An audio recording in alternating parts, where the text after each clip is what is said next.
హిందూ దేవుళ్లపై వ్యాఖ్యలు చేసిన బైరి నరేష్కు కోర్టు 14 రోజుల రిమాండ్ విధించింది. నిందితుడిని పోలీసులు వికారాబాద్ జిల్లా పరిగి సబ్ జైలుకు తరలించారు. బైరి నరేష్ పరిగి సబ్ జైలుకు తరలిస్తుండగా అయ్యప్ప స్వాములు అడ్డుకోవడానికి ప్రయత్నించారు.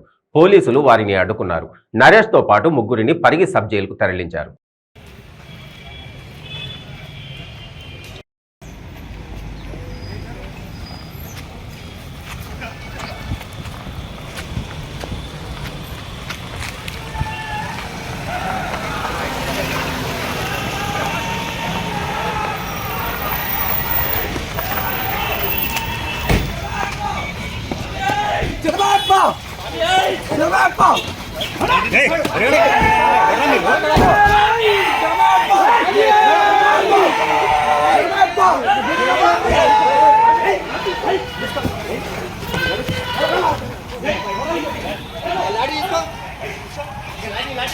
ఏమైనా ఫోన్ వాడేస్తా